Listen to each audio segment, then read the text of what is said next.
still green. So I'm always up for a challenge. But this is definitely weird for these parts. What is this? Galium or cleavers or Yeah, that thing that has the sticky weed, yeah. Me Okay, and my daughter play with this all the time. But somebody said you can eat Yeah, it's real high in vitamin C, I think. Really healthy for you. it. Can you eat it raw? You can. Yeah, when they're this small, you can eat them like in salads. As they get bigger, though, the stems get really like stringy. Yeah. Although I've heard of people stripping them and using them as noodles in that kind of in-between place where they're like long enough, you know, kind of like zucchini noodles, Yeah. sort of like that. Okay. You can juice them. Juice them? Yeah. Yeah, I did that last year when we made the tincture for the year. We juiced them all and then added the alcohol content back in, and it was almost black. It was so much richer than if you just do it normally. So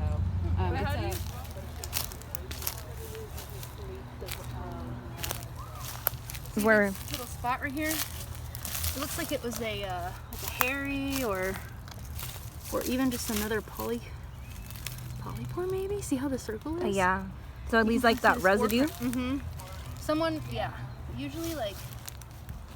Now, I'm not an expert on foraging. I know a little bit about what that is, but I hesitate to know that it's wrong.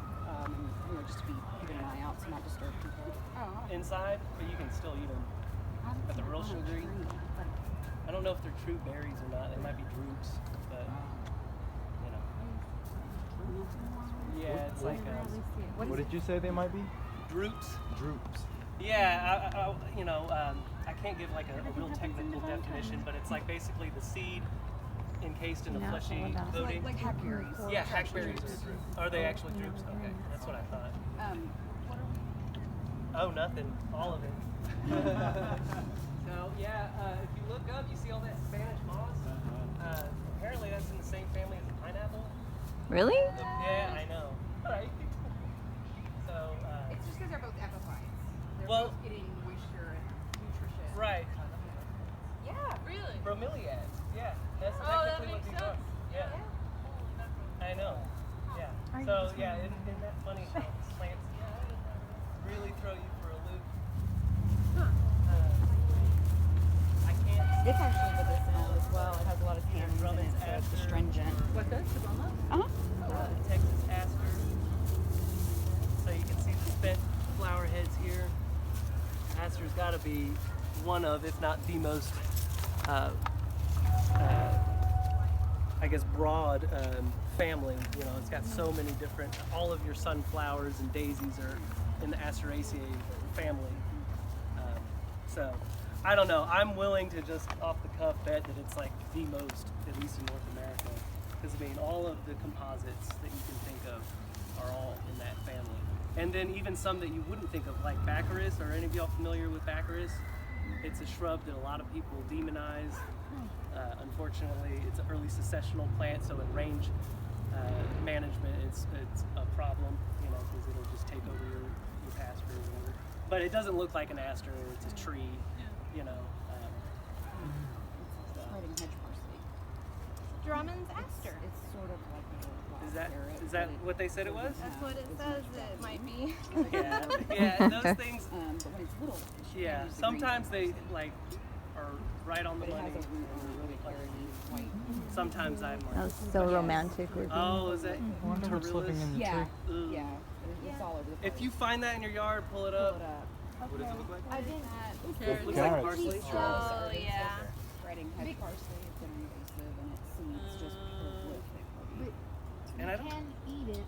When it's little like this, you can't. Oh, you eat can? It. Oh, I didn't know that. Oh, cool. Isn't there? The carrot is disgusting. I don't see it. When they get mature, like I doubt the edibility stays. I bet it gets too bitter. But when it's little like this, it's a pretty good substitute for rolled parsley. Oh, that's good.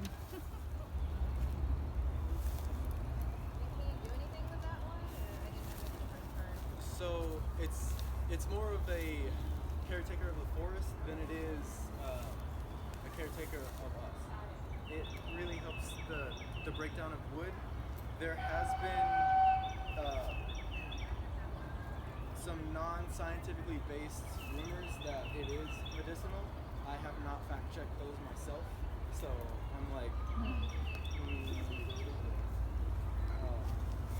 but again, more study is needed on these to determine like what compounds in it are actually good and what are harmful, because there might be good ones. What's the name of it? Hexagonia or Hexagonia hydenoids. I think they come back. I mean, they're short-lived perennials. I'm giving everything like a long time to leaf back out before I. Go ahead.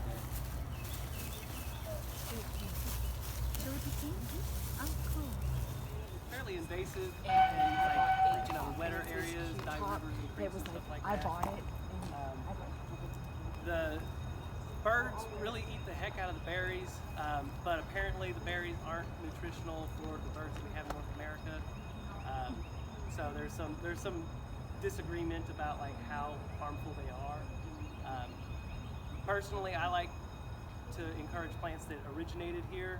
They're adapted for this area, so you know, for landscaping purposes specifically, you don't have to worry about these freezes as much, you know, or droughts that are even more common. But also, they have taken thousands or hundreds of thousands of years to adapt to the wildlife that we have here. So when we introduce stuff that isn't from here, it doesn't have those same relationships with the wildlife, it really disrupts the wildlife's food cycle, but also it decreases biodiversity on the whole. So you'll get these monocultures, which is just the same thing all over. You know, I've seen creeks where there's like nothing on the ground, but you know, everything is there is ligustrum, and they're almost like deserts or like living deserts because you know there's nothing else there.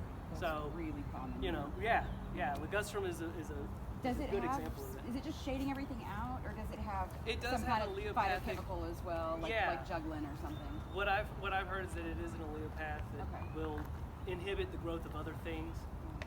I'm not exactly sure the mechanism Right. that it It's hard to uses. find information on in general, which is surprising since it's so prolific. Yeah. How do you spell it? ALLEOPATH. That's a guess. That's a good guess. Can you tell me what this one is? Yeah. Something else about ligustrum I that's think really cool those is are edibles. UT Austin got is doing a lot of chickweed. experiments inoculating ligustrum with so. Trametes Heidi might- versicolor or might turkey know. tail mushrooms. Interesting. Turkey tail actually favors It is. ligustrum as a food Yeah. source.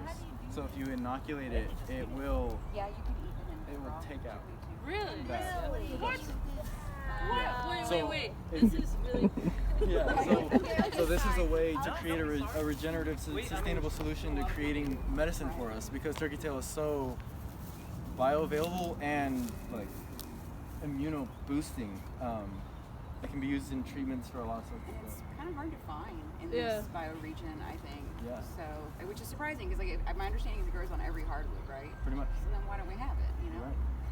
We need inoculating of it. Yes. So one Like way that we guerrilla can style, let's make a day. let's do it. So one day what we can do is I'll source some spawn for us, and what we can do is I'll bulk it out into cardboard so that we have a lot of it, and we can just keep bulking it out onto like wood dowels eventually. And then when we have the wood dowels, we'll just drill holes, put the dowel in, put some beeswax or some sealant on it, some natural sealant on it, and then walk away. And then check on it in 6 months, 3 There's months. some teams for the Master Naturalists, they go around taking out invasives, so maybe instead of using the herbicide, we can start doing the turkey tail instead. Please. Please. Oh my goodness, What did yes. you call it? Turkey tail? Turkey tail, Trametes versicolor. It's the one that's like, it looks so beautiful. It's very apparent when you find it. There are some lookalikes though. So that one does have a couple ones that aren't edible, but they do function.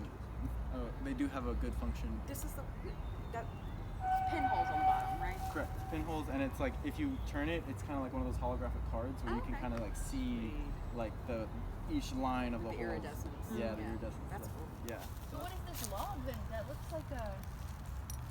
There's no bark on it. Do you think the bark has come I off? think it's cedar elm. Cedar This looks like it fits. Oh yeah. Okay. Oh yeah, So the that used to fungus belong to it. is bark, Well, maybe. Ooh, there's a it's eaten whole the lot. cambium, or what used to be the cambium. And so are these edible? Well, that's just what Sam was explaining. Oh, Those he are the said same these are the he ones that found. are- Yeah, but these are like semi-healthy. They're not falling off yet. Brainy looking apples. Are they really They're apples? not. They're not edible. Oh, it's just some kind of fruit I that think grows. so. Wow. Okay. Yeah, that's what I'm calling it. Matura palmifera. This reminds me of one of the weapons on Yeah, Walking the Dead. Is that the club? Yes! His club? His club. Oh no. Oh, don't let me think of Glenn. Not Glenn! Flashback no. memory.